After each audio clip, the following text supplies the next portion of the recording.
आपने वो फ्रेज तो जरूर सुना होगा, that quality of thoughts leads to quality of life. यानी कि जिस प्रकार के आपके विचार चल रहे होते हैं उसी तरह की आपकी लाइफ डिजाइन हो रही होती है।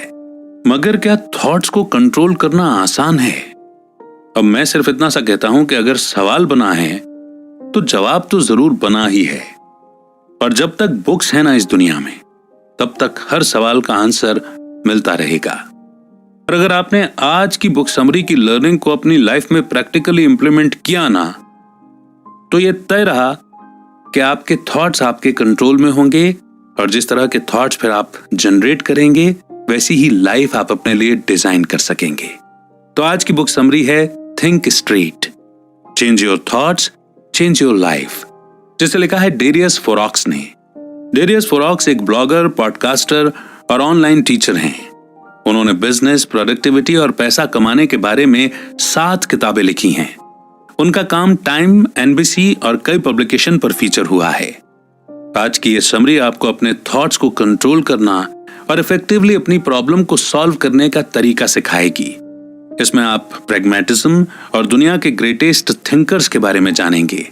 अगर आप अपनी लाइफ को इंप्रूव करना चाहते हैं और लाइफ में बेटर डिसीजन लेना चाहते हैं तो इस समरी को जरूर पढ़ें और जरूर सुनें। 1860 में एक नौजवान हार्वर्ड से मेडिसिन की डिग्री पूरी करता है। इसी दौरान वो अपनी मेंटल हेल्थ प्रॉब्लम से भी जूझ रहा होता है। हालांकि वो मेडिसिन पढ़ रहा था लेकिन खुद उसकी मानसिक हालत ठीक नहीं थी। वो डिप्रेशन का शिकार था और अक्सर उसके मन में आत्महत्या करने के विचार आते थे। इस नौजवान का नाम था विलियम जेम्स, जो आगे चलकर अमेरिका के बेस्ट साइकोलॉजिस्ट हुए और उन्होंने फिलॉसफी के एक स्कूल जिसे प्रैग्मेटिज्म कहा जाता है उसकी फाउंडेशन रखने का क्रेडिट भी जेम्स को ही जाता है। जेम्स 3 साल तक डिप्रेशन के शिकार रहे। इस दौरान वो अपना ज्यादातर समय यही सोचते रहते थे कि उन्हें आत्महत्या क्यों नहीं करनी चाहिए। इस समय उन्हें पैनिक अटैक आते थे और हेलुसिनेशन या जो नहीं है उसके होने का एहसास होना, ऐसा महसूस होता था। दरअसल जेम्स को यह बीमारी विरासत में मिली थी क्योंकि उनके पिता को भी डिप्रेशन था और उन्हें भी आत्महत्या करने के विचार आते थे। इसलिए जेम्स को लगता था कि उनकी मेंटल कंडीशन बायोलॉजिकल है जिसका कोई इलाज नहीं है। लेकिन 1870 में उन्होंने इस बारे में एक अलग नजरिए से सोचना शुरू किया। जेम्स ने एक फिलोसोफर का लिखा हुआ एसे पढ़ा। उसमें समझाया गया था कि जब इंसान को एक साथ कई थॉट्स आए तो उसके पास एक फ्री विल की चॉइस होती है, यानी किसी एक थॉट पर फोकस करना। इस ऐसे को पढ़ने के बाद जेम्स को ख्याल आया कि वो इस डेफिनेशन को अपने हेलुसिनेशन पर अप्लाई करके देखेंगे। इससे जेम्स को यह पता चला कि अगर इंसान चाहे तो वो एक थॉट के बदले में कोई दूसरा थॉट चूज कर सकता है। इसका मतलब हुआ कि हम अपने थॉट्स को कंट्रोल कर सकते हैं। बाद में यही आइडिया प्रैग्मेटिक्स का कोर बना, जिसकी फाउंडेशन उन्होंने कई साल बाद रखी थी। हालांकि जेम्स समझते थे कि हम अपने कॉन्शियसनेस को कंट्रोल नहीं कर सकते। हमारे माइंड में कई थॉट्स आते जाते हैं, लेकिन फ्री विल की वजह से आप चूज कर सकते हो कि किस थॉट पर आपको फोकस करना है। यानी इंसान अगर प्रैक्टिस करता रहे तो वो खुद डिसाइड कर सकता है कि उसे क्या सोचना चाहिए और क्या नहीं। अपने थॉट्स पर कंट्रोल रखना लाइफ में बहुत इंपॉर्टेंट है। ये आपको लाइफ के हर फील्ड में सक्सेसफुल बनने में हेल्प करता है, चाहे वो करियर हो, फाइनेंस हो, रिलेशनशिप्स हो या फिर कोई और मैटर हो। इतिहास के कई थिंकर्स इस बात से सहमत हैं। जैसा कि फिलोसोफर रॉल्फ वॉल्डो एमर्सन कहते हैं, हम वही बनते हैं जो हम हर वक्त सोचते रहते हैं। आपके एक्शन आपके थॉट्स की देन है। अगर आपको अपने एक्शन चेंज करने हैं तो सबसे पहले अपने थॉट्स को चेंज करना होगा। और इस समरी में आप अपने थॉट्स को कंट्रोल करने के बारे में और भी काफी कुछ सीखेंगे। आइए शुरू करते हैं इस चैप्टर से। Use what works. आपका ब्रेन दुनिया का सबसे पावरफुल टूल है। ये किसी भी टेक्नोलॉजी या डिवाइस से ज्यादा कॉम्प्लेक्स और ज्यादा चमत्कारी है। लेकिन एक प्रॉब्लम है, हम इंसान एक अमेजिंग ब्रेन के साथ पैदा होते हैं, पर हमें यह नहीं पता होता कि इसे ठीक से और पूरी तरह से यूज कैसे करना है। हम लोग बहुत इम्प्रैक्टिकल भी हैं। हमें लगता है कि हम ग्रेट थिंकर्स हैं और लॉजिकल तरीके से डिसीजन लेते हैं, मगर रिसर्च इसे गलत प्रूव करती है। पिछली कई शताब्दियों में साइंटिस्ट्स को 100 से भी ज्यादा कॉग्निटिव बायस या थिंकिंग एरर के बारे में पता चला है। वो बताते हैं कि कैसे हम बिना फैक्ट्स के बारे में सोचे बिना अपने इमोशंस और गट फीलिंग के बेसिस पर डिसीजन लेते हैं। इस बुक के ऑथर डेरियस फोरॉक्स ने कॉग्निटिव बायस पर कई बुक्स पढ़ी हैं। उनमें ऐसी कहानियों या घटनाओं के बारे में लिखा गया है जब लोग सोचने में गलतियां करते हैं। डेरियस हमारे सोचने के तरीके को बदलने और उसे सही करने में हमारी मदद करना चाहते हैं और इसलिए उन्होंने ये बुक लिखी है। पहले डेरियस भी आप जैसे ही थे। उन्हें अपने थॉट्स पर कंट्रोल पाने के बारे में कुछ भी नहीं पता था। जैसे कि आज वो खुश हैं तो कल बेवजह उदास हो जाते थे। यहां तक कि उनसे डेली लाइफ की सिंपल प्रॉब्लम भी सॉल्व नहीं हो पाती थी। लेकिन उन्होंने प्रैक्टिस, रीडिंग, जर्नलिंग और सोचने की मदद से अपनी थिंकिंग को इम्प्रूव करना सीख लिया था। अब डेरियस अपने माइंड के गुलाम नहीं है। वो अपने थॉट्स को खुद पर हावी नहीं होने देते, बल्कि उन्हें कंट्रोल करना उन्हें आता है। वो स्ट्रेट यानी कि सीधा सोच सकते हैं। स्ट्रेट सोचने का ये मतलब नहीं है कि आप कितने इंटेलिजेंट हैं या मैथ्स के प्रॉब्लम को सॉल्व करने में कितने अच्छे हैं, बल्कि इसका मतलब यह है कि अपने थॉट्स को सक्सेसफुली कंट्रोल कर पाना। ऐसा करके आप एक खुशहाल, हेल्दी और मीनिंगफुल लाइफ जी सकते हैं। आपको काम के और फिजूल के थॉट्स के बीच में फर्क पता होना चाहिए। किसी भी नतीजे पर पहुंचने से पहले शांत रहकर फैक्ट्स को स्टडी करें और चीजों को अलग नजरिए से देखने की कोशिश करें, तब जाकर किसी नतीजे पर पहुंचें। Clear thinking requires training. हमारा माइंड एक मसल जैसा है जिसे हेल्दी और फिट रखने के लिए डेली एक्सरसाइज की जरूरत पड़ती है। नई चीजें सीखना एक अच्छा तरीका है अपने दिमाग को फिट रखने के लिए, लेकिन बहुत से लोगों को लगता है कि लर्निंग सिर्फ स्कूल तक ही सीमित होती है। जैसा कि जब उन्होंने बैचलर या मास्टर्स की डिग्री लेने के लिए पढ़ाई की थी। स्कूल में हम नए नए आइडियाज और स्किल्स सीखते हैं जो हमारे सोचने और लाइफ को जीने का तरीका बदल देता है। लेकिन एक बार हम एक माइंडसेट के आदी हो गए तो फिर उसे बदलना मुश्किल होता है। हम एक हैबिट डेवलप कर लेते हैं और अपने माइंड की एक्सरसाइज करने के बजाय रिलैक्स होकर बैठ जाते हैं।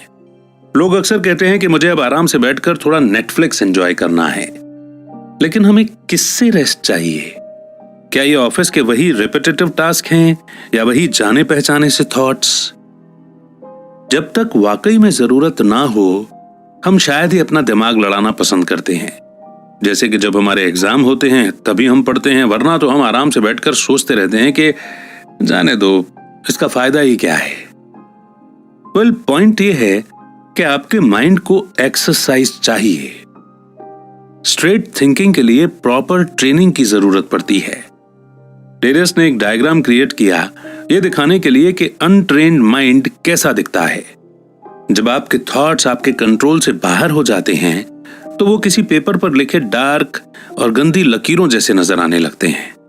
यानी इसमें हैप्पी, सैड, पॉजिटिव, नेगेटिव और कंफ्यूजिंग थॉट्स एक साथ मिल जाते हैं जो दिमाग में लगातार चलते रहते हैं। इसका सॉल्यूशन है कि आपको इस अफरा तफरी से क्लैरिटी की ओर बढ़ना चाहिए। From chaos to clarity. 2014 में डेरियस नीदरलैंड में अपने होम टाउन से लंदन चले गए। उनके होम टाउन में करीब 100,000 लोग रहते थे, जबकि अकेले लंदन की पॉपुलेशन 7 मिलियन थी। जितना डेरियस ने सोचा था, दूसरी जगह बसना उससे ज्यादा मुश्किल रहा। सबसे पहला सवाल था वहां रहने के लिए कोई जगह ढूंढना। डेरियस को लंदन में नई जॉब मिली थी। अगर वो आनन फानन में कोई अपार्टमेंट रेंट पर लेते तो लैंडलॉर्ड उनकी मजबूरी का फायदा उठाकर ज्यादा रेंट डिमांड करता। इसलिए डेरियस शुरुआत के 3 महीने में एक रेंटेड रूम में रहे।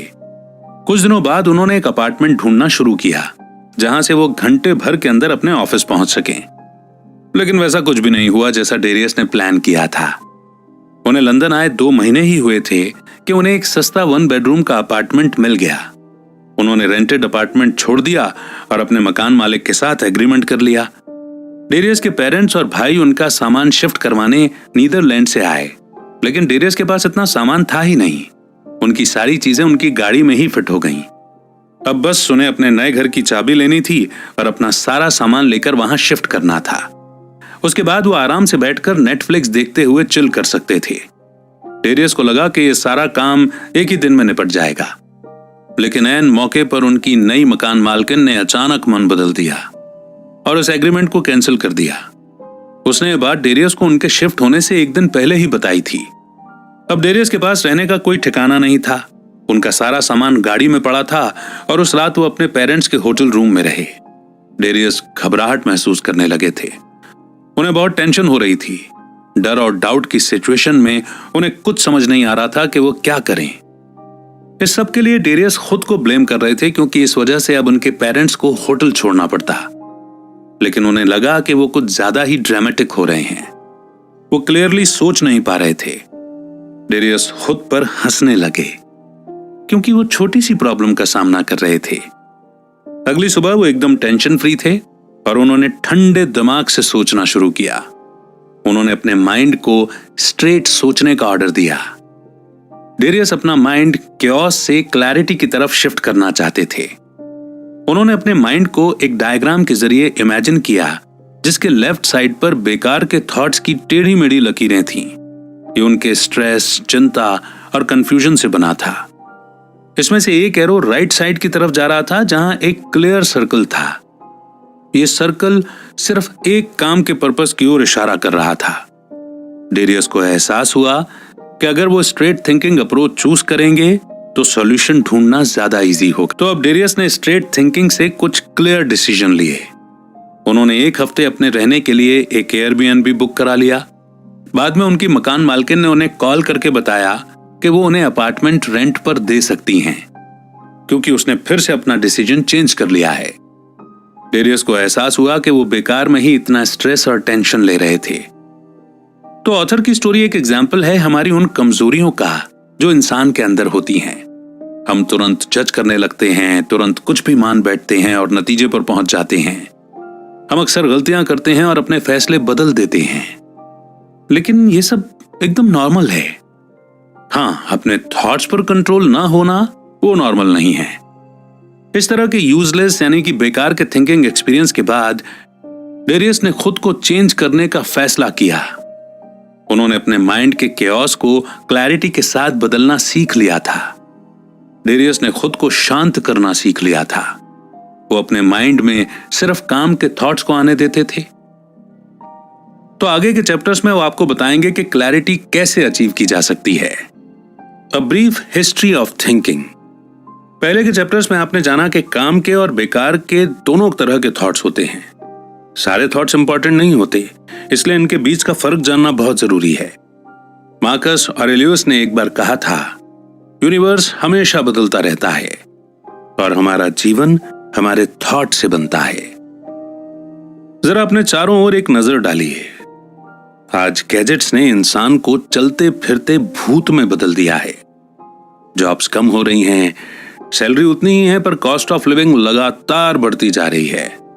दुनिया इतनी तेजी से बदल रही है कि कदम से कदम मिलाकर चलना मुश्किल हो गया है। इंसान टेंशन और अनसर्टेनिटी में जी रहा है।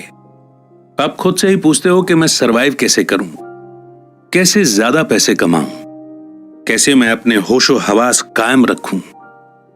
अपने थॉट्स को कंट्रोल करना बेहद चैलेंजिंग होता है।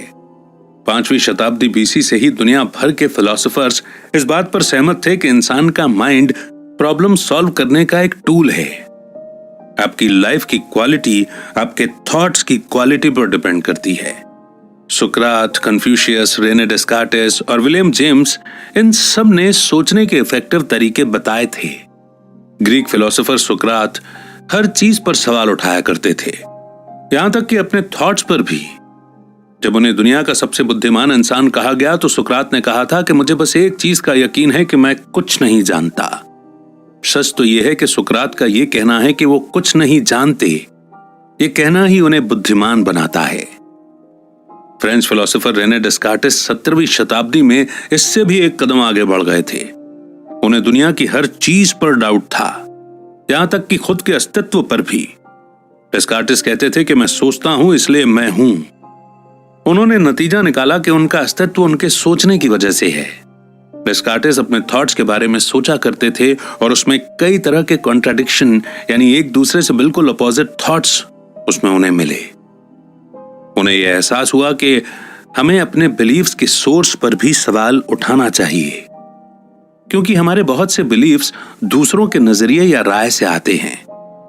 एक पल के लिए सोचो, आपके ऐसे कौन से थॉट्स हैं जो दूसरों से इन्फ्लुएंस्ड हैं? आपके पहले एजम्पशन यानी बिना जांचे परखे कुछ बस मान लेना पर बेस्ट कौन से थॉट्स हैं? आपके अंदर फैक्ट्स और झूठ का फर्क समझने की काबिलियत है। विलियम जेम्स ने प्रैग्मेटिज्म को फर्स्ट एजम्पशन से हटकर फैक्ट्स और रिजल्ट्स पर गौर करने के तौर पर डिफाइन किया। आपके थॉट्स का कोई प्रैक्टिकल पर्पस होना चाहिए, नहीं तो वे बेकार हैं। स्ट्रेट थिंकिंग का यही मतलब है। याद रखें कि आपकी लाइफ की क्वालिटी आपके थॉट्स की क्वालिटी पर डिपेंड करती है, इसलिए अपने थॉट्स को बुद्धिमानी से चुनें। नेक्स्ट चैप्टर है लाइफ इज नॉट लीनियर। कई लोग सोचते हैं कि लाइफ लीनियर है, यानी एकदम स्ट्रेट लाइन की तरह सीधी चलती है। हम कई चीजों को सच मान लेते हैं। हम अपने आसपास के लोगों के माइंडसेट और बिलीव्स को फॉलो करते हैं। जैसे एग्जाम्पल के लिए डेरियस को लगता था कि वो कॉलेज ग्रेजुएट हैं तो उन्हें आसानी से जॉब मिल जाएगी, लेकिन जल्द ही उनके सामने कड़वा सच आ गया। लाइफ में कुछ भी सर्टेन या फिक्स नहीं है और पैसा पेड़ पर नहीं उगता। पैसे कमाने के लिए आपको कड़ी मेहनत करनी ही पड़ेगी। कॉलेज डिग्री का पैसा कमाने से कोई लेना देना नहीं है। डेरियस को एहसास हुआ कि स्किलफुल होना कॉलेज डिग्री से लेना ज्यादा जरूरी है। अगर आप किसी चीज में एक्सपर्ट हैं तो यानी आप उस काम में और ज्यादा वैल्यू ऐड कर रहे हैं, और आपके एक्सीलेंट स्किल्स के बदले में लोग आपको ज्यादा पे करने के लिए भी तैयार रहेंगे। डेरियस ने यह भी सीखा कि किसी गोल को अचीव करना कभी स्ट्रेट लाइन में नहीं होता। हालांकि ज्यादातर लोगों को ऐसा ही लगता है। जैसे एग्जाम्पल के लिए आप कोई बिजनेस स्टार्ट करना चाहते हैं, वहां एक स्ट्रेट एरो है जो आपको अपने गोल की तरफ ले जा सकता है। आपको वहां तक पहुंचने के लिए लगातार काम करना पड़ेगा। हालांकि सच्चाई इससे कोसों दूर है। आपके गोल तक पहुंचने का यह सफर उतार चढ़ाव से भरा होगा। ये स्ट्रेट लाइन की तरह नहीं होता है। इसका रास्ता टेढ़ा मेढ़ा और घुमावदार है। डेरियस खुद अपना बॉस बनने से पहले कई लोगों के लिए काम कर चुके थे। उन्होंने एक बिजनेस भी स्टार्ट किया था तो चला नहीं। वो निराश हो गए और उन्होंने लगभग हार मान ली थी। डेरियस को एहसास हुआ कि उन्हें सक्सेसफुल होने के लिए बैकअप प्लान की और दूसरे ऑप्शन की जरूरत पड़ेगी। ये एक्सेप्ट कर लेना कि लाइफ सीधी नहीं चलती है हमें क्लियरली सोचने में हेल्प करता है। बिजनेस स्टार्ट करने के अलावा डेरियस रियल एस्टेट में भी इंटरेस्टेड थे। शुरुआत में वो लंदन या एम्स्टर्डम में इन्वेस्ट करना चाहते थे, लेकिन रियल एस्टेट का कॉस्ट इन शहरों में काफी ज्यादा था और उनके पास इतना पैसा नहीं था। इसीलिए डेरियस ने दूसरे ऑप्शंस ढूंढने शुरू किए। उन्होंने बढ़ते हुए रियल एस्टेट मार्केट को स्टडी किया और आखिर में नीदरलैंड में अपने होम टाउन में ही इन्वेस्ट करने का डिसीजन लिया। यहां दाम कम थे और पॉपुलेशन तेजी से बढ़ रही थी। उनके शहर में स्कूल और बिजनेस में खूब इन्वेस्ट किया जा रहा था। इसके अलावा डेरियस वहां कई लोगों को जानते थे क्योंकि वो पहले वहां रहा करते थे। जल्दी उन्हें अपने होम टाउन में एक अच्छी ही डील मिल गई। आप इस एग्जाम्पल से सीख सकते हैं कि अपने गोल्स अचीव करने के कई तरीके हो सकते हैं। अगर फर्स्ट ऑप्शन फेल हो गया है तो आप दूसरा ऑप्शन ट्राई कर सकते हैं। एक और लेसन यह है कि पॉपुलर चॉइस हमेशा राइट चॉइस नहीं होती। आपको खुद डिसाइड करना चाहिए और फैक्ट्स के बेसिस पर ही किसी नतीजे पर पहुंचना चाहिए। Filter your thoughts. हम दुनिया भर की इंफॉर्मेशन को प्रोसेस नहीं कर सकते, इसलिए हमारा ब्रेन फिल्टर करने के लिए इवॉल्व हुआ है और ये मेंटल शॉर्टकट्स यूज करता है। ये शॉर्टकट्स हमें इंफॉर्मेशन को प्रोसेस करने और जल्दी से डिसीजन लेने में हेल्प करते हैं। इन मेंटल शॉर्टकट्स को ह्यूरिस्टिक्स कहते हैं। ये वो स्ट्रेटजीज हैं जिन्हें हम एक जैसे प्रॉब्लम पर अप्लाई करते हैं। ह्यूरिस्टिक का एक एग्जाम्पल है ट्रायल एंड एरर मेथड। वैसे ये हमेशा प्रैक्टिकल नहीं होता है, क्योंकि करियर बनाने के लिए अगर आप ट्रायल एंड एरर मेथड को यूज करेंगे तो शायद सक्सेसफुल होने से पहले आपकी पूरी लाइफ इसमें निकल जाए। एक और इम्प्रैक्टिकल ह्यूरिस्टिक है सोशल प्रूफ। ये तब होता है जब हम वो फॉलो करते हैं जो दूसरे करते हैं और कहते हैं और हम खुद नहीं सोचते। वही फैमिलियरिटी यानी कि जाना पहचाना का मतलब है एक ही रूटीन को फॉलो करना। फैमिलियरिटी के साथ प्रॉब्लम यह है कि कई बार हमें कुछ बड़ा और कमाल का करने के लिए रिस्क लेना ही पड़ता है। इसलिए ह्यूरिस्टिक या मेंटल शॉर्टकट्स अक्सर नेगेटिव रिजल्ट्स देते हैं। ह्यूरिस्टिक से बेहतर है कि थॉट्स को फिल्टर करने और डिसीजन लेने के लिए प्रैग्मेटिज्म अप्लाई किया जाए, क्योंकि प्रैग्मेटिज्म का बेसिक आइडिया है ट्रू इज व्हाट वर्क्स, यानी कि जो काम करता है वही सच है। जैसे कोई इंसान कह सकता है कि ड्रग्स लेने से मुझे फायदा होता है, लेकिन आपको इसका इंटरनल मीनिंग नहीं लेना है। जैसे एग्जाम्पल के लिए एक कहावत है कि good things come to those who wait, यानी जो सब्र रखते हैं उन्हें अच्छा फल मिलता है। मगर इसका यह मतलब नहीं है कि आप घर के अंदर बैठकर अच्छे रिजल्ट का वेट करते रहें। इसके बजाय आप ट्रू इज व्हाट वर्क्स को थॉट्स के लिए एक फिल्टर के तौर पर अप्लाई कर सकते हैं, जो आपका ब्रेन एक्सेप्ट कर सके। ट्रू इज व्हाट वर्क्स का मतलब है उस इंफॉर्मेशन को प्रोसेस करना जो डायरेक्टली आपकी लाइफ को इंपैक्ट करती है। अगर इंफॉर्मेशन काम का नहीं है तो उसे नजरअंदाज करें। सिर्फ उन आइडियाज को माइंड में जगह दें जो आपकी लाइफ को बेटर बना सकें। जैसे एग्जाम्पल के लिए कई लोग मानते हैं कि बड़े शहरों में बड़ी अपॉर्चुनिटीज मिलती हैं। डेरियस को भी यही लगता था। यही वजह थी कि वो जॉब की तलाश में लंदन आए थे और उन्हें एक हाई पेइंग जॉब मिल भी गई थी। लेकिन बड़ी जॉब अपने साथ बड़ी प्रॉब्लम्स और जिम्मेदारी भी लेकर आई। इसके अलावा डेरियस को एहसास हुआ कि उन्हें बड़े शहर पसंद नहीं है। बड़े शहरों की high cost of living, pollution और भीड़ भाड़ वाली जगह उन्हें सख्त नापसंद थी। उन्हें एहसास हुआ कि उन्हें अपना माइंडसेट चेंज करना होगा। डेरियस नीदरलैंड में अपने होम टाउन लौट आए। यहाँ वो कम काम में भी बेहतर कमा सकते थे क्योंकि छोटे शहरों में ज्यादा शांति होती है, पर यहाँ वो कई लोगों को जानते भी थे। 10 मिनट के अंदर वो पूरे शहर में कहीं भी जा सकते थे। बाकी लोग शायद कहेंगे कि डेरियस की ये होम टाउन वाली लाइफ बोरिंग और अनसेटिस्फाइंग है, लेकिन डेरियस के लिए यही बेस्ट थी। ये उनके लिए काम कर गई और आपको भी वही करना चाहिए जो आपके लिए काम करे। इस तरह आप प्रैक्टिकल बन सकते हैं। Stop thinking. इंसान के माइंड में हमेशा थॉट्स आते रहते हैं, खासकर तब जब रात को उसे नींद आ रही हो। आपको अब तक एहसास हो चुका होगा कि आपके 99% थॉट्स बेकार होते हैं। ये आपको कोई प्रॉब्लम सॉल्व करने में या किसी कॉम्प्लेक्स आइडिया को समझने में हेल्प नहीं करते।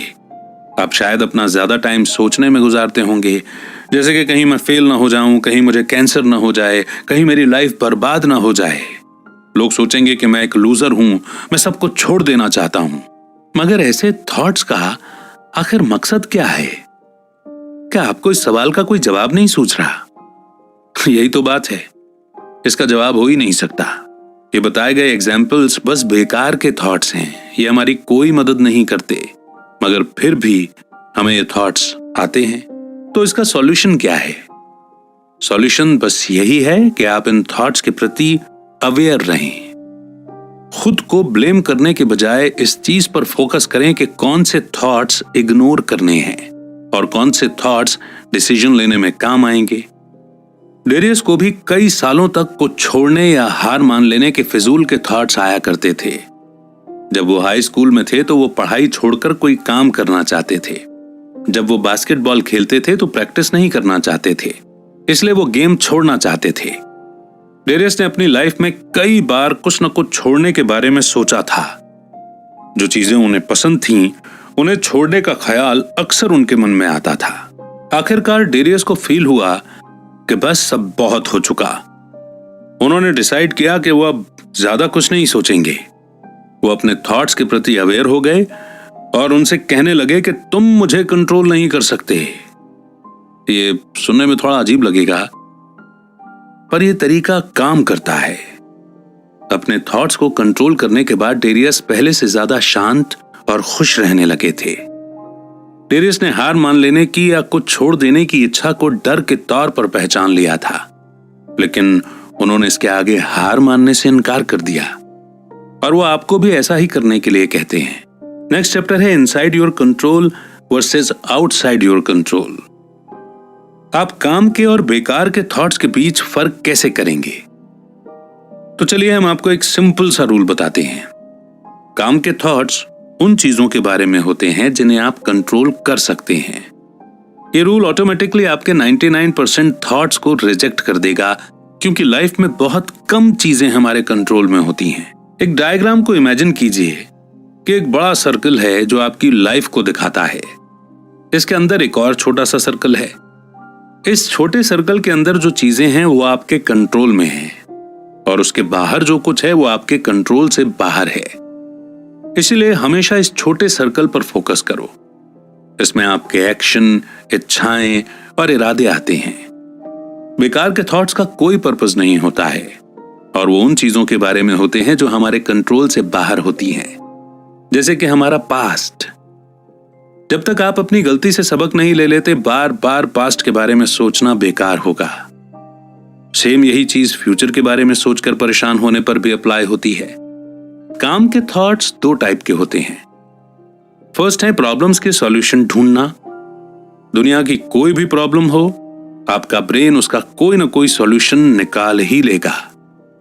दूसरा है नॉलेज को समझना। आपने जो सीखा है उसे अपने करियर, रिलेशनशिप और लाइफ को इंप्रूव करने के लिए अप्लाई करो। बस आपको इतना ही करना है, बाकी सारे थॉट्स बेकार हैं। और अपना टाइम और एनर्जी ऐसे थॉट्स पर वेस्ट मत करो। पास्ट या फ्यूचर की टेंशन लेने से कोई फायदा नहीं है। इसीलिए सॉल्यूशन ढूंढने और ज्यादा से ज्यादा नॉलेज हासिल करने पर फोकस करो, बाकी दूसरी चीजों पर ध्यान मत दो। Look at facts. लोग हमेशा चीजें अज्यूम कर लेते हैं, यानी जांचे परखे बिना उसे बस सच मान लेते हैं। अगर कोई आपके मैसेज को रिप्लाई न कर पाए तो आपको लगता है कि उसे आपकी परवाह नहीं है। जब कोई सॉरी बोलता है तो आपको लगता है कि वो झूठी माफी मांग रहा है। कभी आपको सिर दर्द हो जाए तो आपको लगता है कि आपको कोई बड़ी बीमारी हो गई है। मगर ये प्रैक्टिकल नहीं है, क्योंकि ये बस अजम्पशंस हैं और ये फैक्ट्स नहीं है। एजम्पशंस में ओपिनियन, बिलीव्स, गेस करना और इमेजिनेशन, ये सब शामिल है। फैक्ट्स में रिसर्च, एक्सपेरिमेंट और स्टैटिस्टिक्स शामिल है। स्ट्रेट थिंकिंग का मतलब है सारे एजम्पशन को रिजेक्ट करके सिर्फ फैक्ट्स पर फोकस करना। लेकिन फैक्ट्स और सच के बीच एक फर्क है। जैसे एग्जाम्पल के लिए लोग अक्सर पूछते हैं कि क्या भगवान है। साइंटिस्ट्स इस बात से सहमत नहीं होते क्योंकि उन्होंने इसका कोई प्रूफ नहीं देखा है, लेकिन उनकी राय का आप पर असर नहीं होना चाहिए। हाँ, अगर लेकिन भगवान का हमारी लाइफ पर असर है तो उनका अस्तित्व हमारे लिए सच है, फिर चाहे कोई कुछ भी कहे। जर्मन फिलोसोफर फ्रेडरिक नीत्शे ने एक बार कहा था, कोई फैक्ट्स नहीं होते हैं। इंसान होने के नाते हम सिर्फ रियलिटी के इंटरप्रेशन पर भरोसा कर सकते हैं, क्योंकि हम रियलिटी को एक्यूरेटली कभी कंफर्म ही नहीं कर सकते। मगर इसका मतलब ये नहीं है कि हम जो कुछ भी जानते हैं वो रियलिटी नहीं है और हम बस एक ड्रीम वर्ल्ड में रह रहे हैं। हमें बस ये जानने की जरूरत है कि फैक्ट्स और सच सेम चीज नहीं है। बात यह है कि आप दूसरे लोगों को कन्विंस नहीं कर सकते कि वो आपके ओपिनियन पर यकीन करें, क्योंकि उस सच को लेकर उनकी एक डिफरेंट अंडरस्टैंडिंग हो सकती है। इसीलिए अपनी एनर्जी सिर्फ उन चीजों पर लगाएं जो आप कंट्रोल कर सकते हैं। Draw and right your thoughts. Language invent होने से पहले हमारे पूर्वज इमेज और ड्राइंग के जरिए कम्युनिकेट किया करते थे। दुनिया के ग्रेटेस्ट थिंकर्स में से एक लियोनार्डो दा विंची अक्सर अपने थॉट्स ड्रॉ किया करते थे। उनकी नोटबुक्स हमेशा स्केचेस और आड़ी तिरछी लकीरों से भरी रहती थी। आप चाहे विंची की तरह स्किल्ड ना भी हों तो भी आप अपने थॉट्स को ड्रॉ करने का प्रिंसिपल अप्लाई कर सकते हैं। ड्राइंग आपको अपने आइडिया को विजुअलाइज करने में हेल्प करती है, क्योंकि ये आपके माइंड में एकदम क्लियर रहती है। आप सिंपल स्केच, ग्राफ या कार्टून कुछ भी ड्रॉ कर सकते हैं। इससे आप अपने ऑप्शंस बेहतर तरीके से एनालाइज कर सकते हैं, प्लान बना सकते हैं या आर्टिकल के जरिए आइडिया ले सकते हैं। जैसे एग्जाम्पल के लिए डेरियस ने एक डायग्राम क्रिएट किया था, जिसके बारे में हमने पहले के चैप्टर में भी डिस्क्राइब किया था, फ्रॉम केओस टू क्लैरिटी। इसमें लेफ्ट साइड पर आड़ी तिरछी लकीरें होती हैं और एक एरो राइट के एक क्लियर सर्कल की तरफ पॉइंट करता है। ये डायग्राम इस बुक के कोर आइडिया को दिखाता है। ड्राइंग के अलावा आप अपने थॉट्स को डायरी में लिख सकते हैं। इससे आपको सोचने का मौका मिलेगा। कई लोग जो सक्सेसफुल होते हैं और खुश रहते हैं वो जर्नल लिखते हैं। जो लेसन उन्होंने सीखे हैं या जो गलतियां उनसे हुई हैं और जो गोल्स वो अचीव करना चाहते हैं वो सब अपनी डायरी में लिख लेते हैं। आप अपनी ऑटोबायोग्राफी भी लिख सकते हैं। इससे आप खुद को और बेहतर तरीके से जान पाएंगे। डेरियस ये भी सलाह देते हैं कि आपको अपने नोट्स वीकली रिव्यू करने चाहिए। सोचने का सबसे बढ़िया तरीका यही है। अपने नोट्स पढ़कर आप सेम गलती करने से बच सकते हैं और अपनी प्रोग्रेस को चेक कर सकते हैं कि आप अपने गोल के कितने करीब हो। इसके अलावा आप अपने थॉट्स भी ऑर्गेनाइज कर सकते हैं, यानी अल्टीमेटली एक डायरी या जर्नल रखने से आपको बेहतर डिसीजन लेने में हेल्प मिलती है। Money rules. अब डेरियस ने कुछ प्रिंसिपल और प्रैक्टिकल मनी रूल्स भी बताए हैं। सबसे पहला रूल, जिस चीज की जरूरत नहीं है उसे मत खरीदो। सेकंड, अपनी मंथली इनकम से 10% सेव करो। थर्ड, कर्ज से दूर रहो। और फोर्थ, किसी ऐसी चीज में इन्वेस्ट करो जो अच्छा रिटर्न दे। फिफ्थ, ये सिर्फ पैसा ही तो है, इसीलिए कंजूस मक्खी चूस मत बनो। ये रूल्स डेरियस की हेल्प करते हैं क्योंकि वो पैसों के बारे में ज्यादा चिंता नहीं करते। उनके सेविंग अकाउंट में इतना पैसा है कि वो 6 महीने आराम से निकाल सकते हैं और इतना टाइम उनके लिए बहुत है अपना नेक्स्ट स्टेप डिसाइड करने के लिए। इन 5 रूल्स के साथ एक ही शर्त है कि आपको अपनी स्किल्स में इन्वेस्ट करना ही चाहिए। इन्वेस्टिंग सिर्फ स्टॉक्स या रियल एस्टेट से नहीं जुड़ा है, बल्कि इसमें बुक्स पढ़ना, सेमिनार अटेंड करना और अपनी स्किल्स अपग्रेड करने के लिए टूल्स खरीदना भी शामिल हैं। जैसे एग्जाम्पल के लिए आप नए लैपटॉप में इन्वेस्ट करते हैं क्योंकि इसे आप पैसा कमाने के लिए यूज करेंगे। आपको हर साल लेटेस्ट आईफोन या लग्जरी आइटम जैसे बैग, शूज या कपड़े लेने की जरूरत नहीं है। आपको मटेरियल चीजों के लिए अपनी इच्छा को रोकना होगा और खुद को डिसिप्लिन करने के लिए ट्रेन करना होगा। अगर इंसान सारे पैसे गवा दे तो दोबारा कमा सकता है, मगर एक बार गया हुआ समय कभी वापस नहीं आता। इसीलिए पैसे के बारे में सोच सोच कर अपना टाइम वेस्ट मत करो। नेक्स्ट चैप्टर है स्पेंड योर टाइम वेल। सोचना आपकी मदद भी कर सकता है और आपको तबाह भी कर सकता है। ये सब आपके थॉट्स की क्वालिटी पर डिपेंड करता है। इस समरी में आपने सीखा कि अपने माइंड को इफेक्टिव तरीके से कैसे यूज करना है। कई बार आपको आउट ऑफ द बॉक्स यानी कुछ हटकर सोचने की जरूरत भी पड़ती है और कई बार आपको कुछ भी सोचने की जरूरत नहीं होती। लेकिन ये सिर्फ आप ही डिसाइड करोगे कि सिचुएशन के हिसाब से क्या अप्लाई होगा। आमतौर पर सलाह यही दी जाती है कि सोचने पर बहुत ज्यादा टाइम वेस्ट मत करो क्योंकि ये अनप्रोडक्टिव है। अगर आप कोई एक्शन नहीं लेते तो आपका सोचना बेकार है। इफेक्टिव थॉट्स इफेक्टिव एक्शन में चेंज होते हैं।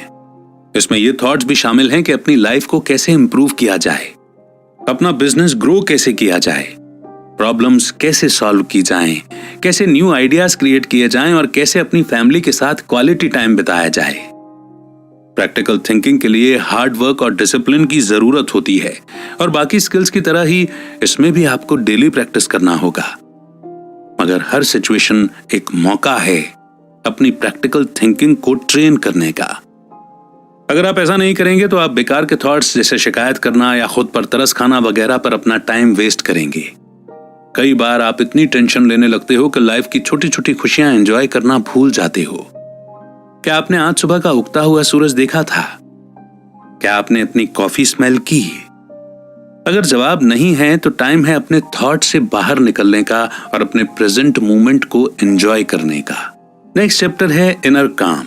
स्ट्रेट थिंकिंग का एक फायदा जो आपको मिलता है वो है मन की शांति। चाहे लाइफ में जो भी हो, आपको हर सिचुएशन में शांत रहना है। इनर काम यानी कि मन की शांति का मतलब है अपने थॉट्स को अपने कंट्रोल में रखना। हम फिर से आपको याद दिला दें कि यह पॉसिबल है और आप डेली प्रैक्टिस से इसे अचीव कर सकते हैं। कुछ लोग इसे माइंडफुलनेस भी कहते हैं और कुछ लोग मेडिटेशन। आप चाहें इसे जो भी कहें, पर इसे सीखने के लिए आपको $10,000 का कोर्स या सेमिनार अटेंड करने की जरूरत नहीं है। बस आराम से बैठकर अपने थॉट्स को ऑब्जर्व करो और उन्हें आने दो। यही है सिंपल मेडिटेशन। माइंडफुलनेस या इनर काम, आप चाहे इसे जो भी कहें, आप दिन भर में कई बार इनर काम की प्रैक्टिस कर सकते हैं। आप उठते बैठते, एक्सरसाइज करते वक्त, लिखते हुए, कॉफी पीते हुए या कोई और काम करते हुए इसकी प्रैक्टिस कर सकते हैं। आपको ना तो कोई योगा मैट चाहिए और ना ही कोई टीचर जो आपको अपने थॉट्स पर कंट्रोल करने में हेल्प करे, और ना ही इसके लिए आपको वेकेशन पर जाने की जरूरत है। आप इसे दिन में किसी भी वक्त करें, बस आपके अंदर इतनी विल पावर होनी चाहिए। वही डिसाइड करो जो आपका मन करता है। जब आप अपने थॉट्स को कंट्रोल करेंगे तो आप अंदर से सुकून और शांति खुद ही अचीव कर लेंगे। नेक्स्ट चैप्टर है थिंक बियॉन्ड योरसेल्फ। अगर आप गूगल पर प्रैग्मेटिज्म को सर्च करेंगे तो आपको पता चलेगा कि फिलॉसफी का ये स्कूल चार्ल्स सैंडर्स पियर्स ने बनाया था। वो जॉन हॉपकिंस के फॉर्मर प्रोफेसर और लॉजिक और मैथमेटिक्स में एक्सपर्ट थे। मगर अगर आप इसकी ओर गहराई से छानबीन करेंगे तो आपको पता चलेगा कि विलियम जेम्स ने 1898 में पियर्स को प्रैग्मेटिज्म का फाउंडर अनाउंस किया था। विलियम जेम्स पियर्स को तब से जानते थे जब से वो दोनों हार्वर्ड में स्टूडेंट थे। पियर्स पहले एक वेल रिस्पेक्टेड एकेडमिक हुआ करते थे, लेकिन फिर कुछ सालों बाद उनकी पोजीशन और रेपुटेशन सब खो गई, क्योंकि वो अपनी शादी से जुड़े एक स्कैंडल में फंस गए थे। 1875 में पियर्स की पहली पत्नी उन्हें छोड़कर चली गई थी, क्योंकि वो शादीशुदा होते हुए भी एक दूसरी औरत के प्यार में पड़ गए थे। उन्हें अपनी पहली पत्नी से तलाक लेने में 8 साल लगे, और ये 8 साल पियर्स ने अपनी लवर के साथ गुजारे। उनके कलीग ने जॉन हॉपकिंस के ऑफिशियल्स को इस मामले की जानकारी दी थी। इसके बाद पियर्स को उनकी प्रोफेसर की पोजीशन से हटा दिया गया, और बाकी यूनिवर्सिटीज ने भी उन्हें जॉब देने से मना कर दिया। इसके बाद उनकी लाइफ गरीबी में गुजरी, यहां तक कि उन्हें न्यूयॉर्क शहर की सड़क पर भी सोना पड़ा। उनके मुश्किल के दिनों में किसी ने उनकी मदद नहीं की, सिवाय उनके पुराने दोस्त विलियम जेम्स ने। जेम्स अपने डिप्रेशन से बाहर आ गए थे, और उन्होंने एक बुक लिखी जिसे क्रिटिक्स ने काफी सराहा। इस बुक का टाइटल था प्रिंसिपल्स ऑफ साइकोलॉजी। उन्हें यह बुक पब्लिश करने में 12 साल लगे, लेकिन इस बुक ने उन्हें काफी फेमस बना दिया था, और उन्हें हार्वर्ड में प्रोफेसर की पोजीशन भी दिलवाई। जहां एक तरफ पियर्स का करियर चौपट हो गया था, वहीं दूसरी तरफ जेम्स अपने करियर की बुलंदियों पर थे। 1898 में दिए अपने एक लेक्चर में जेम्स ने पियर्स को प्रैग्मेटिज्म का फाउंडर अनाउंस किया।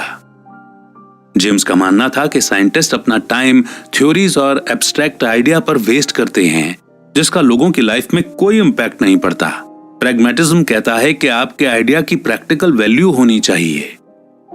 जेम्स ने प्रैग्मेटिज्म का क्रेडिट पियर्स को दिया, जिसके चलते पियर्स को सोसाइटी में थोड़ा सम्मान मिला, और मरने से पहले उनके कुछ पेपर्स भी पब्लिश हुए। विलियम जेम्स ने पियर्स के लिए जो किया वो कोई और नहीं कर सकता था, और यही चीज उन्हें महान बनाती है। बेशक वो प्रैग्मेटिज्म के पायनियर थे, लेकिन उन्हें नाम और शोहरत की भूख नहीं थी, बल्कि उन्होंने सारा क्रेडिट अपने दोस्त को देकर उनकी बहुत मदद की थी। विलियम जेम्स ने एक बार कहा था, जीवन का सबसे अच्छा इस्तेमाल यही है कि इसे किसी ऐसी चीज पर लगाओ जो इंसान के मरने के बाद भी सदा बना रहे। आपको शायद ये आइडिया इम्प्रैक्टिकल लग रहा होगा। आप शायद सोच रहे होंगे कि ऐसी चीज बनाने का क्या फायदा है जो आप जीते जी न देख पाओ। हालांकि बात यह नहीं है, आपको उस प्रिंसिपल को माइंड में रखकर जीना है। डेली कुछ ना कुछ मीनिंगफुल करने का सोचो, कुछ ऐसा क्रिएट करो जो दूसरों के काम आए। यही एक तरीका है दूसरों की लाइफ पर असर डालने का और अपने पीछे एक विरासत छोड़ जाने का। और अब वो मोड जिसे हम कहते हैं कंक्लूजन, यानी अभी तक हमने जितने भी चैप्टर्स पढ़े और सुने, उनकी की लर्निंग्स को हम यहाँ पर दोहराएंगे। आपने जाना कि प्रैग्मेटिज्म का कोर आइडिया है इंसान की वो एबिलिटी जो उसे अपने थॉट्स को कंट्रोल करने में हेल्प कर सके। आप खुद चूज कर सकते हैं कि कौन से थॉट्स पर फोकस करना है, और उसी के बेसिस पर अपने एक्शन भी ले सकते हैं। आपने जाना कि स्ट्रेट थिंकिंग के लिए प्रैक्टिस की जरूरत पड़ती है। डेरियस बेकार के थॉट्स को पेपर की आड़ी तिरछी लकीरों से कंपेयर करते हैं, जिसमें कई लाइन गोल गोल घूमती रहती हैं जिसका कोई मतलब नहीं निकलता। ये टेंशन, कंफ्यूजन और डर जैसे इमोशन हैं जिन्होंने आपके मन को घेर रखा है, लेकिन आपको इस केओस से निकलकर क्लैरिटी की ओर जाना है। आगे आपने जाना कि काम के थॉट्स का पर्पस होता है। आड़ी तिरछी लकीरों से एक एरो निकलकर राइट साइड पर एक क्लियर सर्कल की तरफ जाता है, और तब आपको प्रॉब्लम का सॉल्यूशन नजर आता है। उसके बाद आपने जाना कि आपके थॉट्स की क्वालिटी आपकी लाइफ की क्वालिटी पर असर डालती है। आपके थॉट्स का कोई पर्पस जरूर होना चाहिए, अगर नहीं है तो मतलब वो बेकार के थॉट्स हैं। उन थॉट्स को फिल्टर करो जो आपकी लाइफ को इंप्रूव कर सकते हैं, और वही करो जो आपके लिए सही है। इस तरह आप प्रैग्मेटिक बन सकते हैं। आगे आपने जाना कि काम के थॉट्स आपको प्रॉब्लम सॉल्व करने और अपनी नॉलेज बढ़ाने में हेल्प करते हैं। ये उन चीजों को भी दिखाते हैं जो आप कंट्रोल कर सकते हैं, जैसे कि आपके एक्शन, शब्द और इरादे। अपने थॉट्स को लिखने से या ड्रॉ कर लेने से आपको क्लियर तरीके से सोचने में मदद मिलती है। आप अपने आइडियाज, गलतियां या गोल्स के बारे में भी लिख सकते हैं। थॉट्स को ड्रॉ करना या लिखना आपको सोचने और बेहतर डिसीजन लेने में भी मदद करता है। आपने ये भी जाना कि इफेक्टिव थॉट्स इफेक्टिव रिजल्ट्स देते हैं। इन थॉट्स में शामिल हैं अपने बिजनेस को ग्रो करना, नए आइडियाज क्रिएट करना, प्रॉब्लम सॉल्व करना और अपनी फैमिली के साथ टाइम बिताना। स्ट्रेट थिंकिंग के लिए लगातार प्रैक्टिस करने की जरूरत पड़ती है, लेकिन आप अपने माइंड को डेली ट्रेन कर सकते हैं। विलियम जेम्स प्रैग्मेटिज्म के फाउंडर का कहना था कि जो आइडियाज आपके माइंड में आते हैं उनकी प्रैक्टिकल वैल्यू होनी चाहिए, इसीलिए सोच समझकर अपने थॉट्स चूज करो। याद रहे, आपके थॉट्स काम के और इफेक्टिव हों, उनका कुछ पर्पस होना चाहिए और वो उन चीजों के बारे में होने चाहिए जो आप कंट्रोल कर सकते हैं। अपने करियर, रिलेशनशिप और लाइफ को इंप्रूव करने के लिए डेली स्ट्रेट थिंकिंग की प्रैक्टिस कीजिए। अपने थॉट्स के मास्टर बनिए, शांत रहिए और अपनी लाइफ में खुशी, सक्सेस अचीव करने के लिए प्रैग्मेटिज्म को अपनाइए। इसी मोड पर यह समरी यहीं पर समाप्त होती है, लेकिन अपने सभी चैप्टर्स में ऐसे छोटे छोटे कई सारे पॉइंटर्स हमें दे जाती है जिन्हें हम अपनी लाइफ में प्रैक्टिकली इंप्लीमेंट करके अपने थॉट्स को अपने कंट्रोल में करके अपनी लाइफ को बेहतर बना सकते हैं। हम अपने थॉट्स की क्वालिटी को कंट्रोल करके अपनी लाइफ की क्वालिटी को बेहतर बना सकते हैं। उम्मीद करता हूं कि यह समरी आपको बेहद पसंद आई होगी। कैसा रहा आपका एक्सपीरियंस? कौन से पॉइंट ने आपको सबसे ज्यादा टच किया? किस पॉइंट पर आप सबसे ज्यादा काम करने वाले हैं? कमेंट सेक्शन में जरूर लिखिएगा। जय हिंद, जय भारत।